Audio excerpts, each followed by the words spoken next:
오늘 창세기 11장에 있는 말씀을 통해서 흩어짐 속에 예비된 언약의 길이다라는 제목으로 같이 은혜를 나누고자 합니다. 창세기 11장은 두 가지로 그 내용이 구성되어 있습니다. 1절부터 9절까지는 오늘 시날 평야에서 사람들이 하나를 이루어 하늘에 닿는 탑을 쌓으려고 했던 그런 바벨탑 사건이 하나 기록이 되어 있고, 그리고 또 10절에서부터 32절까지는 셈으로부터 아브라함에 이르는 계보가 기록이 되어 있습니다. 언뜻 보면은 두 단락이 서로 다르게 보일 수도 있지만 실은 이것은 하나의 흐름 속에 있는 것을 우리들이 보게 되죠. 그래서 인간이 자기 이름을 내려고 하나됨을 이루려던 시도는 하나님의 심판으로 무너지고, 오히려 그 흩어짐의 자리에서 하나님은 도리어 한 사람 아브라함을 통해 새로운 언약의 계보를 예비하시고 이루어 가시는 것이 오늘 창세기 11장에 있는 내용입니다. 오늘 이 11장을 우리들이 같이 생각을 해보면, 우리 뭉치면 살고 흩어지면 죽는다라는 그런 표현이 있잖아요. 오늘 이 사람들은 흩어짐을 두려워하였습니다.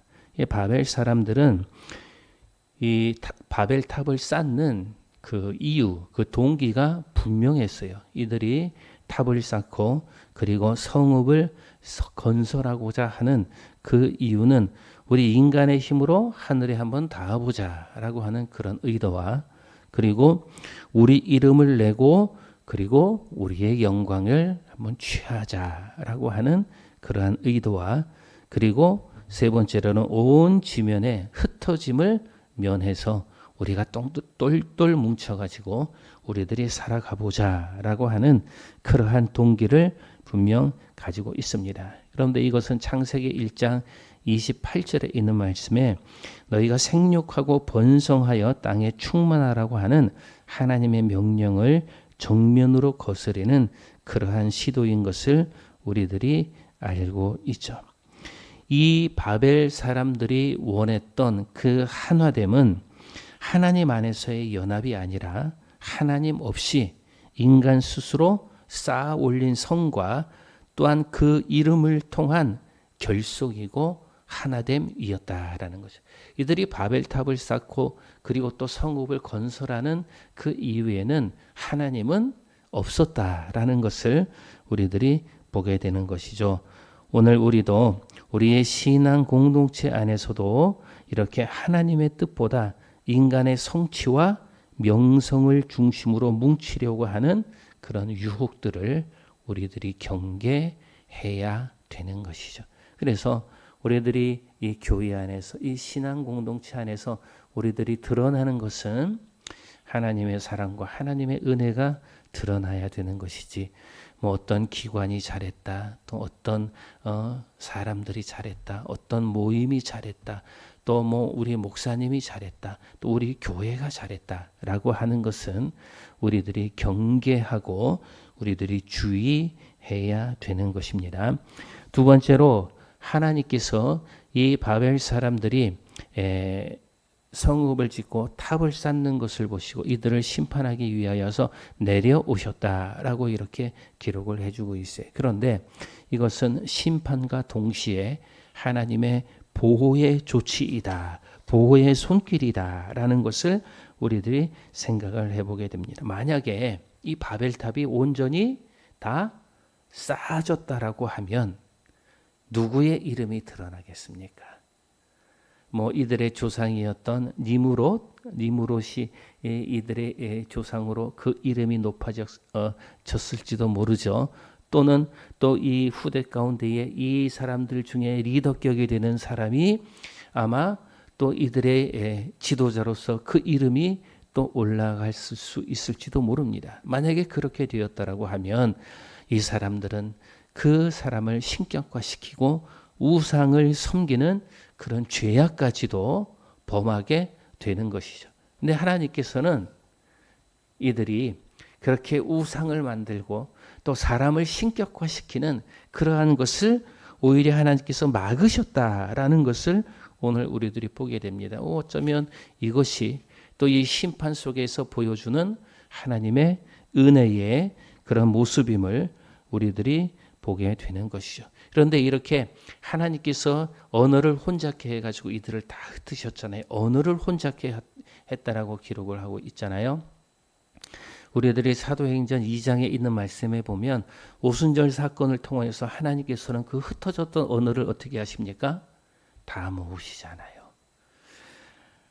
하나님께서는 이 오순절 사건을 통하여서 그 각각의 나라에서 온 사람들에게 각각의 방언으로 그들이 다 알아들을 수 있도록 하나님께서는 언어의 통일을 이루어 주셨습니다. 이것은 그리스도 안에서 이 바벨의 혼잡했던 것이 치유가 되어지고 참된 하나님의 회복의 역사를 나타내는 것을 보여주고 있습니다. 바벨탑의 저주가 복음 안에서는 뒤집히는 사건이 바로 이 오순절 사건이라는 것을 우리들이 보게 됩니다.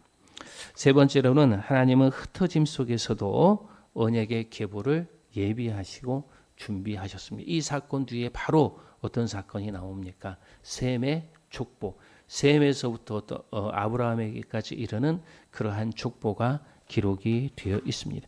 이것을 통해서 하나님께서는 그 흩어진 가운데에서도 하나님의 언약의 백성들을 그 계보를 있게 해주시고 또 하나님의 구원의 약속들을 이루어갈 준비를 하나님께서 예비해 두시고 하나님께서 또한 그것을 이루고 계심을 우리들이 보게 됩니다. 마지막으로 하나님께서는 사람의 이름이 아닌 하나님의 이름으로 모든 것이 진행되어지기를 원하고 계십니다. 바벨 사람들은 우리 이름을 내자라고 했지만 정작 성경 역사에 남아있는 것은 그들의 이름이 아니다라는 것을 우리들이 알고 있습니다. 오히려 성경 역사에 남아있는 것은 그 바벨 사람들의 이름이 아니라 하나님께서 부르신 셈의 계보 그리고 아브라함의 이름이었다라는 것을 우리들이 알고 있죠. 그래서 창세기 12장 2절 우리들이 내일 보겠지만은 창세기 12장 2절에 뭐라고 이렇게 기록이 되어 있냐면 하나님께서 아브라함에게 말씀하시기를 내가 너의 이름을 창대하게 하리라라고 이렇게 약속을 해 주십니다. 인간이 스스로 내려고 하였던 이름은 흩어져 사라져 버리고 오히려 하나님이 주권적으로 세우는 이름은 영원한 복의 통로가 되는 것을 우리들이 보게 되는 것이죠. 사람의 이름으로 내려고 하였던 그 이름들은 다 사라지고 흩어졌지만 그러나 하나님께서 주권적으로 보여주신 그 이름은 영원한 복의 통로가 되었다라고 말씀을 해주고 있습니다. 사랑하는 여러분, 그러므로 우리가 교만하지 아니하고 나의 이름 또 나의 것을 드러내는 것이 아니라 하나님의 이름을 드러내고 하나님께 영광 돌리는 오늘 우리들이 될 수 있기를 주님의 이름으로 축복합니다. 기도하겠습니다. 거룩하신 아버지 하나님, 우리의 이름을 내고자 하였던 바벨 사람들의 교만을 오늘 나의 삶 속에서도 발견하게 하시니 감사를 드립니다. 하나님, 혹 내가 나의 이름을 내려고 하였던 것이 있다면 하나님 회개케 하여 주시고 교만치 않게 하여 주시고 오직 십자가 뒤에 가려주시는 은혜를 더하여 주시옵소서. 하나님, 오늘도 하나님께서 우리의 이름을 높여주시고 하나님께서 우리를 나타내 주심에 우리들이 온전히 순종하며 나아가는 복된 하루가 되도록 도와주시옵소서. 예수님의 이름으로 기도드리옵나이다. 아멘.